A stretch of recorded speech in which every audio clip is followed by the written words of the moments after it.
একটি দুষ্ট মহিলা গর্ভের বাচ্চাকে মারতে যাচ্ছিল, কিন্তু হঠাৎ করে তার শরীর থেকে একটি শক্তিশালী আলো নির্গত হয়, যার কারণে সেখানে থাকা সবাই পিছিয়ে যায়। আর আলোটি আকাশের দিকে উঠে মেঘের সাথে ধাক্কা খায়, যার কারণে প্রচন্ড বজ্রপাত শুরু হয় এবং সমুদ্রের ঢেউ উঠতে থাকে, যা ছিল সুনামির মতো ভয়ঙ্কর। সবাই এই দৃশ্য দেখে একেবারেই ভয় পেয়ে যায়। তখনই কন্যার গর্ভ থেকে 3টি বিশাল ড্রাগন বের হয়। তাদের দেখে দেবতাগুলো বলে, এটা তো অলৌকিক ব্যাপার, নিশ্চয়ই ভগবান এই বাচ্চাদেরকে বাঁচাতে এসেছে। কিন্তু তখন সমুদ্রের ঢেউ আর ঘূর্ণন বাড়তেই ছিল। হঠাৎ করে একটি প্রাচীন মূর্তি টুকরো টুকরো হয়ে সমুদ্রে পড়ে যায়, আর সেই থেকে সমুদ্রে পানি শুকিয়ে যেতে থাকে। ঠিক তখনই দুষ্ট মহিলাটি রেগে গিয়ে বলে, আমরা তোমাকে ছাড়বো না। কন্যাটি তার কাছে নিয়তি করে, আমাদেরকে ছেড়ে দাও, আমরা সারা জীবন তোমার সেবা করব। কিন্তু দুষ্ট মহিলাটি তার কথা শোনে না এবং তরোয়াল কন্যার গলায় রাখে। কন্যার চোখ থেকে অশ্রু ঝরতে শুরু করে এবং দুষ্ট মহিলাটি যেই আঘাত করতে যাচ্ছিল, কন্যার গর্ভ থেকে এক ঝলক আলো নির্গত হয়, যা সবাইকেই পিছিয়ে দেয়। সেই আলো দুটি বাচ্চার রূপে পরিবর্তিত হয়, যারা সাথে সাথে 2টি শক্তিশালী ড্রাগনে পরিণত হয় এবং সবার উপরে গর্জন করে ওঠে। একই সময়ে কন্যার গর্ভ বাইরে বেরিয়ে আসে, দেবতাগুলোর শব্দ শোনা যায়, গর্ভ থেকে আওয়াজ শোনা যায়, মা আমি আপনার বাচ্চা।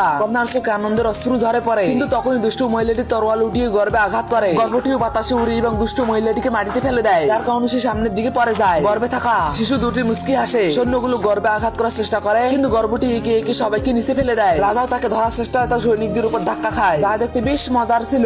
তখন উপর থেকে একটি বড় জাল পড়ে আর গর্ভটিকে তার ফাঁদে ফেসে নেয়। গর্ভটি বাইরে বের হওয়ার জন্য চিৎকার করে ওঠে। দুষ্ট মহিলাটি বলে, এখন থেকে তুমি এখানেই থাকবে। তারপর সে কন্যাটিকে ধরে আবারও গর্ভের উপর আক্রমণ করে। তখনই একটি বড় বিস্ফোরণের সাথে গর্ভটি ফেটে গিয়ে অদৃশ্য হয়ে যায়। কন্যাটি পুরোপুরি হতবাক হয়ে পড়ে। তখন আকাশ থেকে একটি উজ্জ্বল আলো নেমে আসে এবং তাদের সামনে একটি মিষ্টি মেয়ে এবং একটি মিষ্টি ছেলে উপস্থিত হয়। সেই মুহূর্তে তাদের বাবা আকাশে উড়তে উড়তে আসে। তাই বন্ধুরা, পরের পার্ট দেখার জন্য সাবস্ক্রাইব করুন।